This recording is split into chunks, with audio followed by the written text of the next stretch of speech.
ध्यान में क्या होता है कि ये सूक्ष्म शरीर इतना बड़ा होता है, ऊपर तक चला जाता है। उस सूक्ष्म शरीर के अंदर सूक्ष्म आत्मा चलती है। फिर अब रामा उसके अंदर पूरा प्रकरण है, पूरे ब्रह्मांड का सारी सब कुछ दिखाई देता है। रामानंद जी ने क्या कहा कि मैं समाधिस्थ होकर के बहुत ऊपर तक जाता हूं। परमात्मा ने कहा कि चलो ठीक है, आप समाधि लगाओ। ज्ञान तो हार उर लिया था। उसने सोचा मैं इसको ऐसे ही कुछ अपनी इज्जत बचा दूं। परमात्मा कबीर जी 5 वर्ष की आयु में सामने बैठे, चर्चा हो ही रही थी। रामानंद जी का अभ्यास था प्रतिदिन, तुरंत अब समाधिस्थ हो गया। अब सूक्ष्म वेद में जो गरीबदास जी को परमेश्वर कबीर जी ने अपनी अमृत वाणी दोबारा प्रकट करवाई, उसमें क्या लिखा है? योग युक्त प्राणायाम कर जित्या सकल शरीर, त्रिवेणी के घाट में वो अटक रहे बलबीर। स्वामी रामानंद जी योग युक्त यानी अपना अभ्यास करके सारे शरीर को साध रखा था। जब ऊपर समाधिस्थ होता था तो त्रिवेणी, इन लोगों ने त्रिवेणी का नहीं पता। राधा स्वामी लोग हम तो सीधे त्रिकुटी से शुरू करते हैं, हमने नीचे का कोई लेना देना नहीं। ये तो राधा स्वामी वाले धन धन सतगुरु वाले विशेषकर ये सचखंड सतलोक का ठेका ले रहे हैं। और इनसे हम चर्चा करते थे तो ये क्या मूर्ख बनाते थे कि हमारे गुरु जी कहते हैं कि नीचे का तो ये पिंड है और ये ऊपर का ब्रह्मांड है, हमने तो सीधा त्रिकुटी से चलना है। त्रिकुटी वो बताते हैं यहाँ पर, जबकि त्रिकुटी यहाँ नहीं होती, त्रिकुटी यहाँ होती है पीछे। इस रीढ़ की हड्डी से संबंधित है उसका सारा सिस्टम। तो वो क्या त्रिकुटी पर जाते हैं, सीधे वहां से स्टार्ट करते हैं, नीचे से कोई लेना देना नहीं। त्रिकुटी इज द इंटरनेशनल एयरपोर्ट। त्रिकुटी ये समझ लो अंतरराष्ट्रीय हवाई अड्डा है। उस हवाई अड्डे पर आप चले भी गए और यहां तो आगे तो जा ही नहीं सकते, क्योंकि आगे जाने के लिए जिसलिए वो हवाई अड्डा बना है वो इसलिए बना कि वहां से जहाज पकड़ो और जिस देश में जाना है पहले उसका वीजा और उसका पासपोर्ट और यहाँ की क्लियरेंस, इस देश की जो पासपोर्ट जब बना जब क्लियरेंस हो जाएगी उसको लेकर और फिर किराया जहाज का, और फिर आगे जाकर कोई बिजनेस करना, वो पैसे तेरे पास होने चाहिए तब तू आगे जाएगा। तो इसलिए पहले हमने यहां से, अच्छा त्रिकुटी पर जाने के लिए भी कोई साधन चाहिएगा, ऐसे उड़कर थोड़ा जाएगा अपने घर से, कोई बस में बैठेगा, कोई ट्रेन में जाएगा। तो इसलिए इनको ज्ञान नहीं है। हमने सबसे पहले कहां से चलना पड़ेगा? हम सीधा मूल कमल में जाएंगे। हृदय कमल में प्राणी रहता है, हृदय कमल के साथ उससे फिर हम नीचे जाएंगे मूल कमल में। एक अलग से सिस्टम है पार होने का। मूल कमल से फिर आएंगे वापस ब्रह्मा के कमल में, फिर शंकर के, फिर विष्णु जी के कमल में, फिर उसी हृदय कमल यानी शंकर के कमल में, फिर कंठ कमल में, पीछे रीढ़ की हड्डी के साथ साथ अंदर की साइड में सिस्टम है। और फिर हम आएंगे त्रिकुटी पे। जब तक हमारे ये नीचे के कमल नहीं खुलेंगे, ये साफ नहीं होगा, क्लियरेंस इनकी हमें नहीं देंगे, तो जीव आगे नहीं जा सकता। तो उसके लिए भी हम आपको पहले मंत्र जो देते हैं 7 मंत्र, वो 5 मंत्र तो इन्हीं कमलों से आपको बरी कराने के हैं, फ्री कराने के हैं। आपका नो ड्यू सर्टिफिकेट आपको प्रत्येक स्थान पर तैयार मिल जाएगा इस भक्ति से जो दास ने आपकी दी है। उसके बाद आप पहुंचोगे त्रिकुटी पर। त्रिकुटी के बाद फिर स्टार्ट होती है त्रिवेणी। ये दीप्ति घाटा जोड़े पर त्रिकुटी सुनी है ना, त्रिकुटी कख भी नहीं पता इनको। त्रिकुटी पर तो ये सभी साधक जाते हैं, चाहे राम का है चाहे कृष्ण का, क्योंकि वहां तो अकाउंट होता है सबका। नरक में जाना हो वो त्रिकुटी पर जाता है, इसको नरक में भेजो, वहां पूरा सेक्रेटरिएट बना हुआ है इनका। इस धर्मराज का वहां एक दफ्तर है, ऑफिस है, उसमें सबसे पहले न्यायाधीश के वहां जाते हैं, उनका अकाउंट होता है।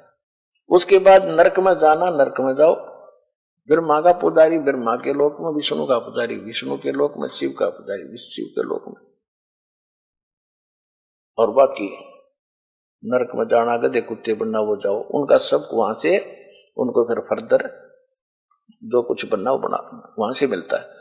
उसके बाद फिर त्रिवेणी शुरू होती है, 3 रास्ते।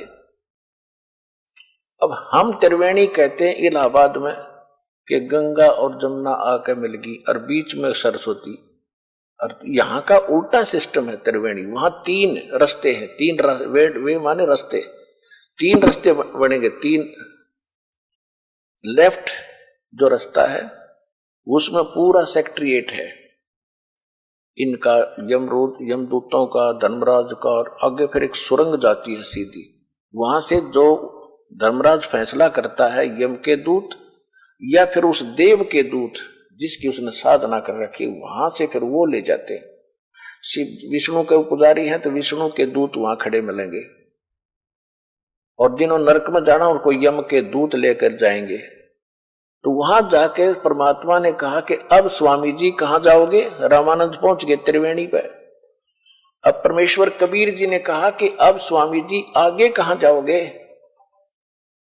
यहां से कहां जाओगे? पता नहीं कहां जाऊंगा। फिर यहां सैर सपट्टे करता रहे, समाता रहे, जाता रहे, रोज क्या लाभ हुआ आपको?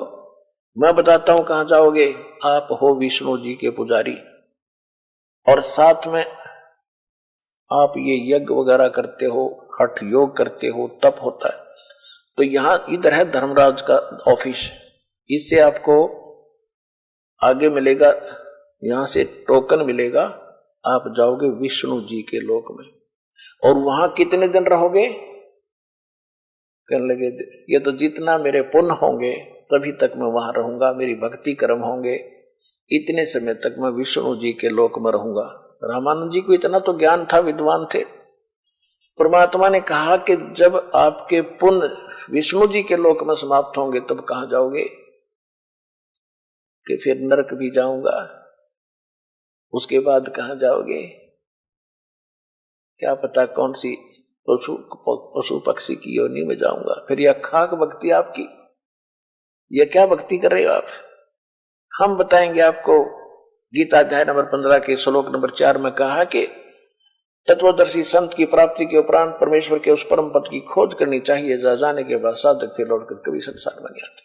अब जहां से सत्संग दास ने प्रारंभ किया था, अब हम उसी पॉइंट पर आगे हैं कि जो साधना हम कर रहे थे, शास्त्र विरुद्ध कर रहे थे, उससे हमारा जन्म और मरण मिटा नहीं, कष्ट ज्यों के त्यों बने रहे। अब स्वामी रामानंद जी ने क्या कहा? परमात्मा ने बताया कि ये सामने का जो रास्ता है, ये बिल्कुल ये सामने वाला, ये है ब्रह्मरंध्र, और ये तुम्हारे किसी भी मंत्र से, ना ओम जाप से, ना ओम नमः शिवाय है, और न ही ओम भागवते वासुदेव, ओम नमः भागवते वासुदेव है, और ना किसी और मंत्र से ये सामने का नहीं खुलेगा। मेरे पास वो सतनाम है जिसके जाप से सामने का दरवाजा खुलेगा, अन्यथा ये गेट कभी नहीं खुलता तुम्हारा, ये बंद पड़ा है तुम्हारा। और कोई कोशिश करके देख, रामानंद जी जो मंत्र जाने था, जो भी गायत्री मंत्र से घोट रखा था, ये दुर्वेद अध्याय नंबर 36 का मंत्र 3, उसका ओम मंत्र ला को भी जाप कर दिया, ना खुला, बैठ गया, चुप हो गया, क्योंकि स्वप्न सा हो रहा था, जैसे स्वप्न में देखते हैं ऐसे चल रहा था, बैठा समाधिस्थ था, परमात्मा सामने बैठे और उसको परमात्मा आगे भी बैठे त्रिकुटी पर, त्रिवेणी के पर।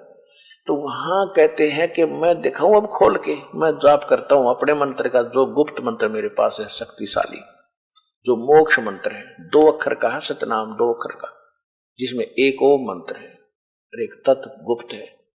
परमात्मा ने लीला की स्मरण किया सतनाम का, एकदम ऐसे वो पत्थर जैसे वज्र के कवाड़ थे, न्यों खुल गए, गेट खुल गया सामने, और परमात्मा ने कहा कि आजा मेरे साथ साथ। जब रामानंद जी को ले गए, दिखाया कि ये बैठा वो निरंजन ज्योत निरंजन, जिसको तुम परमात्मा मानते हो, अलख निरंजन कहते हो, ये काल है, ये देखो ये बैठा उस गेट के सामने बैठता है, ये इतना जालिम है जो 11वां द्वार है, 10वां द्वार गाटा जोड़ रखा था आज तक। 10वां तो काल के जाल में रहता है और 11वां भी पार नहीं करता, 12वां द्वार पार करेगा, 12वें से पार होकर हम सतलोक जाएंगे। ये मधु परमहंस एक रांजड़ी में फौजी साहब है और उसने किताब परमात्मा की वाणी पढ़ ली, 11वीं खिड़की। वो 11वीं खिड़की में हल्दी की गांठ से पंसारी बन गया। मेरे पास जो वस्तु है किसी के पास नहीं धरती पर। क्या क्या है उसके पास? मंत्र क्या देता? सतनाम और सतगुरु, यो तो उसका मंत्र है। और फिर कान में ना वो भी ना करता सुनता, नो कर दे। वो साधक दीक्षा लेने वाला कहता महाराज जी को सुना नहीं, कहते ये सुनन का नहीं, ये कहने का भी नहीं, अंदर तेरा ताकत डाल दी, सार शब्द है, आदि शब्द है। और उसने पाएगी कि 10 पढ़ दी। परमात्मा की वाणी को समझना बालकों का खेल है। 11वीं खिड़की, 11वां द्वार, 11वां तो इस काल के लोक से पार करेंगे, 11वां जाएगा अक्षर पुरुष के लोक में प्रवेश कर जाएगा, 11वां फिर भी पार नहीं हुए। उसके बाद फिर 12वां द्वार है, जब 11वां द्वार है उस पर ये खुद बैठा है ये काल, और इतना विकराल रूप है, कति कड़ लागे बैठा है उसके। वैसे तो बंद वो है ही है, कमर ओरला रहे बेईमान के दे, कोई गलती से निकलना जाके तेगा मेरी आंख लाग जाता है। तो वहां जब कोई जाता है पहले तो उसका इतना तेज है, इतनी ताकत तो उसकी चारों तरफ उसने ऐसा छोड़ रखी है कि कोई जा नहीं सकता आम जीव, लेकिन परमात्मा ही जा सकते हैं या उसकी भक्ति युक्त हंस उसकी कृपा से उसके पार हो सकता है। तो कबीर साहब साथ ले रहे रामानंद जी को कि वो बैठा देख कड़लाए 11वें द्वार पर तेरा भगवान अलख निरंजन काल, जो गीता 11वें अध्याय के 32वें श्लोक में कहता मैं काल हूं, सबको खाने के लिए प्रवृत्त हुआ हूं, सबका नाश कर दूंगा। ये है वो जिसने तुम, कृष्ण नहीं था वो, कृष्ण के अंदर ये प्रवेश करके बोल रहा था। अब राम जब देखा उसकी शकल रामानंद जी तो घबरा गए, अरे तेरा गजब हो ये तो भाई, इसी मोटी मोटी आंख और विकराल चेहरा, लंबे दांत, ओछा माथा। परमात्मा बोले चिंता ना कर, मेरे पास वही मंत्र है जिसने कपाट खोले थे, ब्रह्मरंध्र खोला था। अब इसके कहते हैं जैसे फनपति मंत्र सुन रखे फन सकोरे, ऐसे मेरे सतनाम से यू काल लवे मुंह मोड़े। कबीर साहब कहते हैं जैसे फनपति यानी सर्प ने ऐसे सर्प फन उठा रखा हो डसने के लिए, और जैसे उसको मंत्र बोल देता है गारडू, एक मंत्र बोल देता है तो विवश हो जाता है, फन को नीचे करके भागने की सोचता सर्प। इसी प्रकार मेरे पास इस काल रूपी इस सर्प को बस करने का, इसकी गर्दन नीचे करने का एक सतनाम है। जब कहते हैं जैसे फनपति मंत्र सुन रखे फन सकोरे, ऐसे सतनाम, ऐसे मेरे सतनाम से ये काल लवे मुंह मोड़े। परमात्मा ने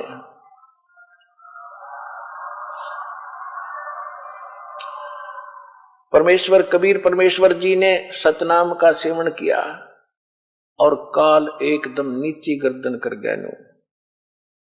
नीची गर्दन करते उसके सिर पे पैर रख के गुद्दी में, और रामानंद जी से कहा कि आजा मेरे साथ। जब पर वो अंदर वो गेट खुल गया, परमात्मा और आत्मा वो साथ साथ अंदर चले गए, गेट फिर बंद हो गया, काल फिर चौके से बैठ गया कि चलिए एक तो गया और तो नहीं जान दूंगा। ये तो नो अकड़ रहा कती। अब 11वां द्वार जब पार किया, वो अक्षर पुरुष का लोक है, सात संग ब्रह्मांड का क्षेत्र है।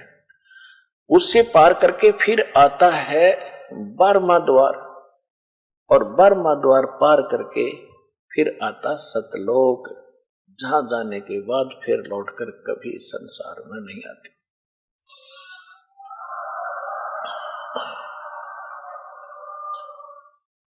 वहां परमात्मा ने सारी अपनी लीला दिखाई, सतलोक दिखाया,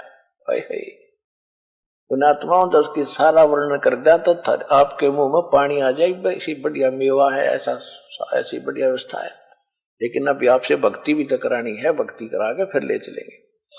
तो वहां जब पहुंचे, वहां पर सारा शोभा देखी, इतना सुंदर वातावरण, ना गर्मी है ना सर्दी है, सुंदर तेजों में शरीर है, तेजों में एकदम 16 सूर्य जितना प्रकाश रामानंद जी के शरीर का हो गया। तो वहां शरीर मिला उसको। और परमात्मा कबीर जी जिन उस छोटे बालक के रूप में उनके साथ जा रहे थे, वहां दूसरे रूप में देखा है गुम्मट के अंदर बहुत बड़े गुम्मट, यानी परमात्मा बैठे हैं उसमें, और सिंहासन पर विराजमान है, सुंदर सिंहासन, हीरे पन्ने जड़े हुए, सिर पर मुकुट है मालिक के, एक रोम में बाल में करोड़ सूर्य मिला दे, करोड़ चंद्रमा, इतनी रोशनी। तो छोटे बालक वहां शरीर लंबे लंबे हो जाते हैं, जाते ही अच्छे लंबे सुंदर लगते हैं वो लंबे शरीर। तो वहां एक चौर रखा था, जैसे सफेद सफेद बाल से वाला चौर यहाँ करते हैं बच्चे, वो चौर उठाया परमात्मा कबीर जी ने, और तेजों में शरीर के ऊपर चौर करने लगे सिर पे। रामानंद जी ने सोचा भगवान ये है, और कबीर जी इनके कोई नौकर नाकर, यहाँ के कोई गण गए होंगे, ये कोई यहाँ के देव होंगे इस लोक के। इतने में तेजों में शरीर खड़ा हुआ, 5 वर्ष का बालक बैठ गया उस अनंत कोट ब्रह्मांड के कंट्रोलर के सिंहासन पर, और चंवर वो तेजों में शरीर खड़ा खड़ा, यानी दूसरे रूप अपना ही डबल रोल करते हुए चंवर करने लगे। रामानंद जी सोच रहे हैं ये क्या हुआ भाई, ये कबीर बैठ गया गद्दी पर, भगवान जिसको मालिक समझ रहा था मैं ये चौर कर। इतने में वो तेजों में जो बड़ा शरीर था 5 वर्ष के बालक में समा गया। अकेले कबीर साहब इतना तेजों में रूप हो गया उनका, और चौर अपने आप घूम रहा है सिर पे। जब देखा रामानंद जी ने को तेरा गजब होइयो, अरे यो तो भगवान स्वयं, यही तो है मालिक। चरणों में गिर गए। वहीं पर परमात्मा बोले, सुन रामानंद, ये है मैं हूं वो परमात्मा, और जो मुझे यहां देख लेगा वो मुझे भगवान मानेगा, और संसार तो मुझे धानक दुला ही जानता है। अब आप वापस जाइए। एकदम ऐसा किया था, एकदम वापस आया रामानंद की आत्मा, ऐसे फड़क के उठा। अब सामने परमात्मा बैठे। अगर ये स्वप्न न सोचता, कबीर जी सामने ना होते तो न सोचा मैंने स्वप्न आ गया होगा बैठे बैठे ने। और जब सामने दिखा, ओए होए, वही बच्चा फिर सामने आ बैठे, चरणों में गिर गई। 104 वर्ष का विद्वान पुरुष, दुनिया महिमा करे उसकी, इस जैसा विद्वान नहीं, इस जैसा ज्ञानी नहीं, चरणों में पड़ गया 5 वर्ष के धानक के बालक के। और क्या कहा, दो ठोर है एक तू, भया एक से दो, गरीबदास हम कारणे तुम आए हो मगजो। बोलत रामानंद जी सुनो कबीर करतारे, गरीबदास सब रूप में तुम ही बोलन हारे। तुम साहेब तुम संत हो, तुम सतगुर तुम हंस, गरीबदास तेरे रूप बिना और न दूजा अंश। तो पुण्यात्माओं, आंखों देखा रामानंद जी ने बताया कि आप परमात्मा हो, दोनों जगह आप ही काम करते हो।